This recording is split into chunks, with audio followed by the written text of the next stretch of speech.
الحمد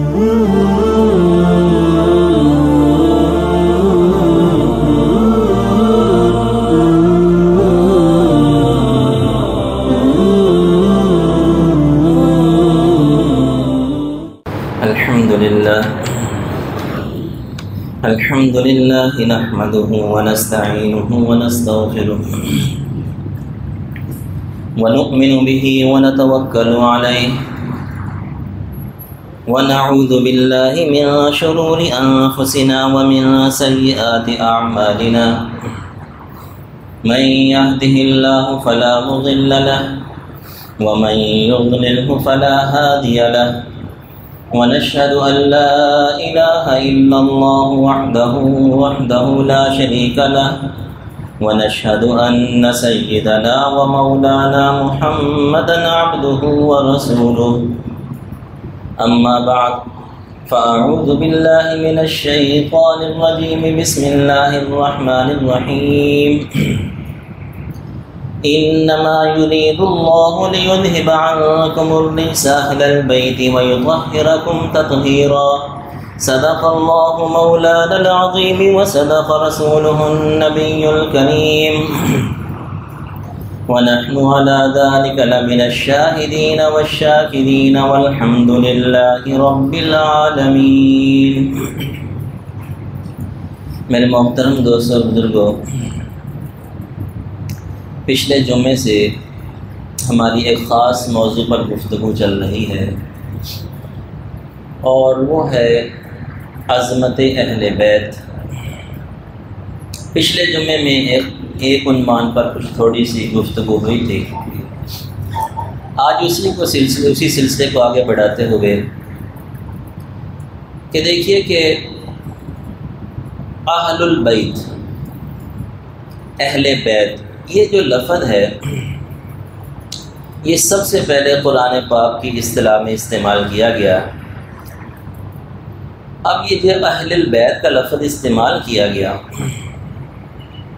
تو اس سے مراد کون ہے، اس کا مصداق کون ہے؟ تو دیکھیے کہ یہ جو لفظ ہے یہ 22ویں سپارے کے شروع میں پہلے رکوع میں اہل بیت کا لفظ آتا ہے. انما یرید اللہ لیذھب عنکم الرجس اہل البیت. یہاں اہل بیت کا لفظ استعمال کیا گیا اور اس سے پچھلی آیت میں یا نساء النبی لستن کاحد من النساء. علامہ شبیر احمد عثمانی رحمۃ اللہ علیہ فرماتے ہیں کہ یہاں اہل بیت سے مراد ازواج النبی ہیں، آپ علیہ السلام کی بیویاں. کیونکہ رکوع میں سیاق و سباق کو جب دیکھیں گے اس سے پہلے اور بعد میں جو ذکر ہے وہ ازواج مطہرات کا ہے. تو لہذا یہاں پر قرآن پاک میں جو اہل بیت کا لفظ استعمال کیا گیا یہ ازواج کے متعلق ہے. اسی لیے بعض صحابہ نے پوچھا، ایک صحابی نے حضرت زید بن ارقم سے سوال کیا کہ الیس نساء من اہل البیت، کہ حضور کی بیوی اہل بیت میں سے نہیں کیا؟ تو آپ نے فرمایا کیوں نہیں، وہ من اہل بیت ہی، نساء من اہل بیت ہی، کہ ازواج جو ہیں وہ تو حضور کی بیویاں جو ہیں وہ تو اہل بیت میں داخل ہیں. حضرت اقدس تھانوی رحمۃ اللہ علیہ بڑی پیاری بات ارشاد فرماتے ہیں جس کا مفہوم یہ فرماتے ہیں کہ اہل بیت گھر والے جو نا، گھر والے اہل و عیال کا جو وجود ہے وہ تو وجود بیوی سے ملتا ہے. جب تک بیوی نہیں ہوگی تو عیال کیسے پیدا ہوں گے، گھر والے کہاں سے آئیں گے؟ تو جو ذریعہ بن رہی ہے بیوی، یہ کیسے ہو سکتا ہے کہ اہل بیت سے وہ خارج ہو جائے اور جناب بچے داخل ہو جائے؟ یہ تو عقل کے بھی خلاف ہے.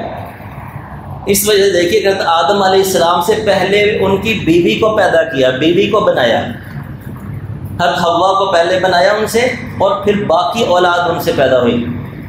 تو یہ تو عقل کے بھی خلاف ہے کہ بیویوں کو نکال دیا جائے اور باقیوں کو داخل کر دیا جائے.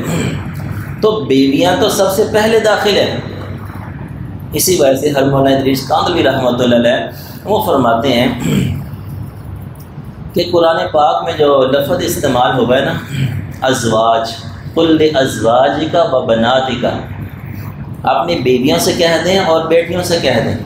وہ فرماتے ہیں کہ اس کا تقاضا بھی یہ ہے کیونکہ یہ جمع کا صیغہ ہے اور جو جمع کا صیغہ ہے تو اس کا تقاضا یہ ہے کہ کم سے کم 3 ہوں، چونکہ عربی کے اندر جو کم سے کم جمع کا مصداق ہوتا ہے وہ 3 ہے، 3 سے زائد بھی ہوتے ہیں لیکن کم سے کم 3 ہوتے ہیں۔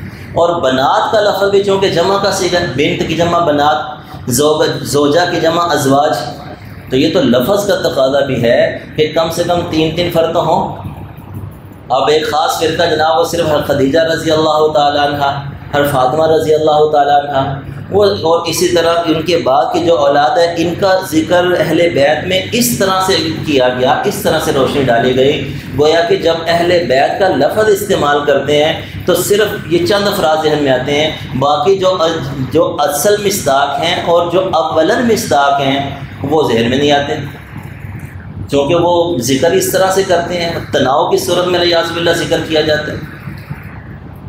بلکہ بعض محدثین نے انہوں نے کہا کہ اہل بیت 2 طرح کے ہیں، ایک اہل بیت قرآنی اور ایک اہل بیت حدیثی، کہ ایک وہ اہل بیت ہیں کہ جن کا ثبوت قرآن سے ہے اور وہ ہے ازواج مطہرات کا جو لفظ ہے نا، یہ جو میں نے آیت مبارکہ تلاوت کی ہے، انما یرید اللہ لیذھب عنکم الرجس اہل البیت ویطہرکم تطہیرا، یہ جو مطہرات کا لفظ ہم بولتے ہیں نا، یہ جو قرآن پاک نے یہ آیت نازل کی، اس کے بعد مطہرات کا لفظ یہاں سے نکلا ہے، ویطہرکم سے، اس سے پہلے مطہرات کا لفظ نہیں تھا۔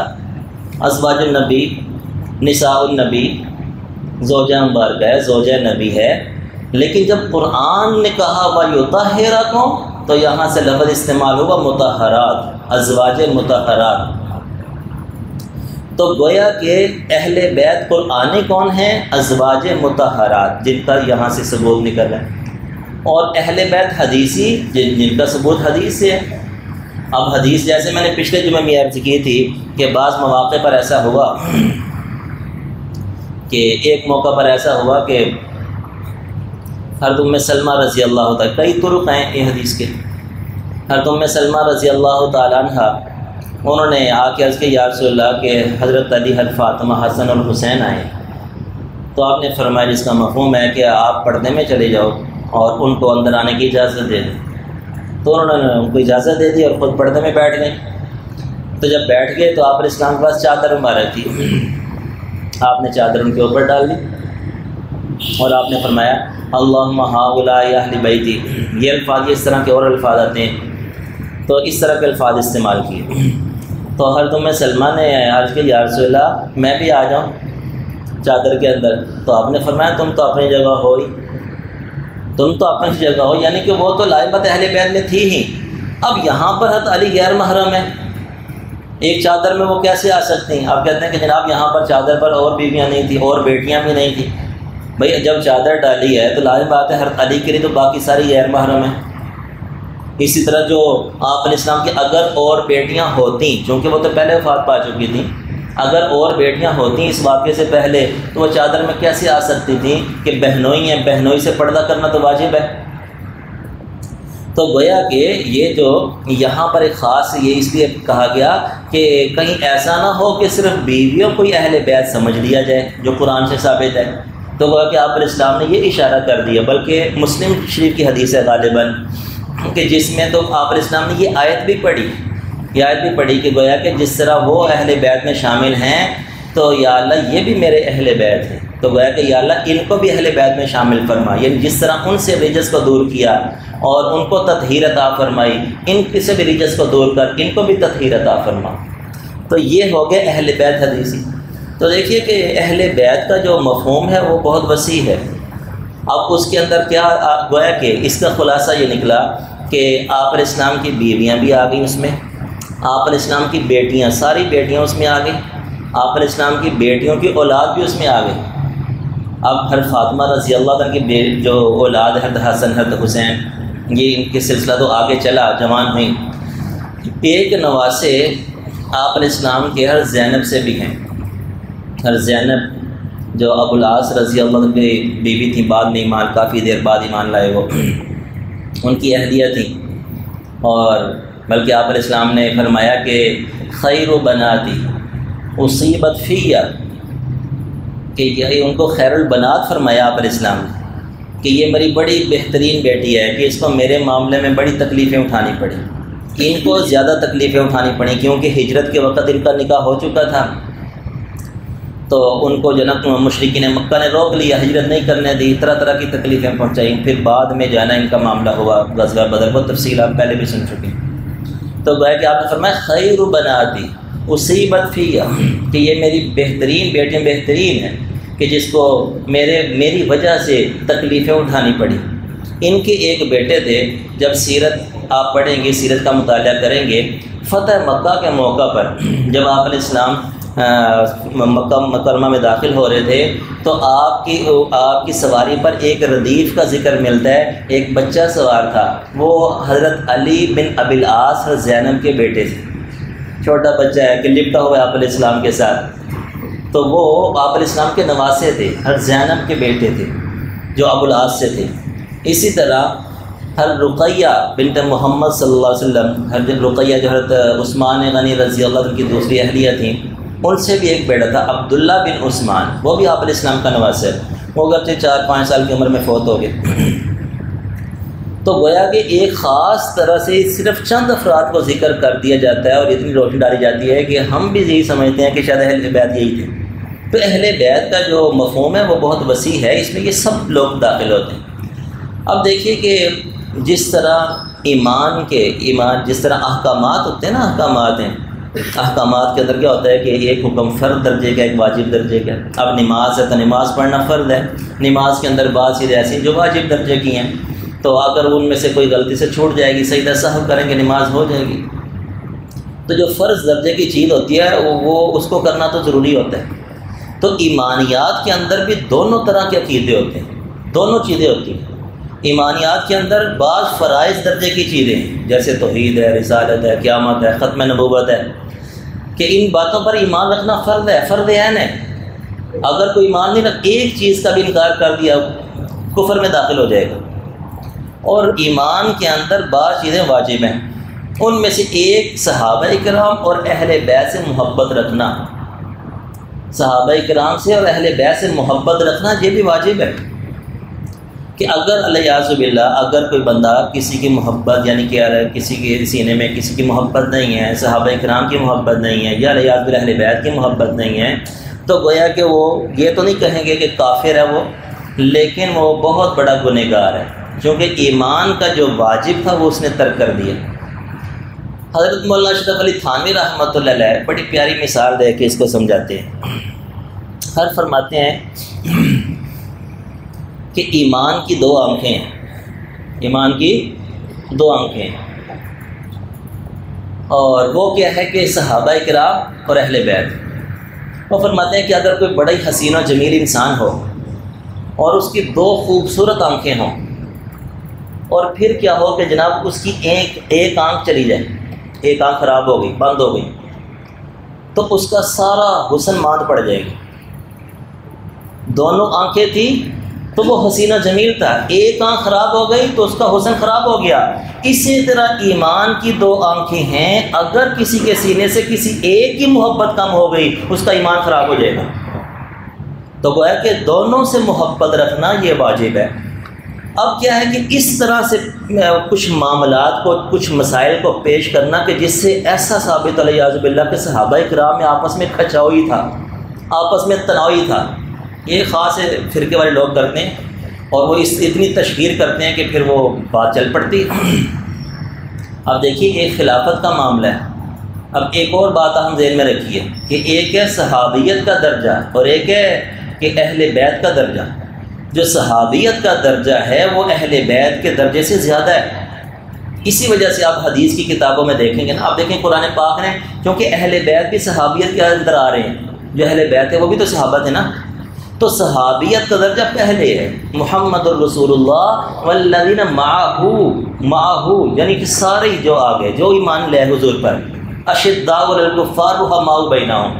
قرآن پاک نے ایک اصولی بیان ذکر کر دی کہ ان کا جب بھی ذکر کرنا ہے نا تو ایسے زاویے میں ذکر کرنا ہے کہ تناؤ ثابت نہ ہو. اس طرح ثابت نہ ہو کہ کھینچا تانی ہے کہ لیاذ باللہ ٹانگیں کھینچ رہے ہیں، کوئی اقتدار کی ہوس ہے، یہ کیا مقصود ہے.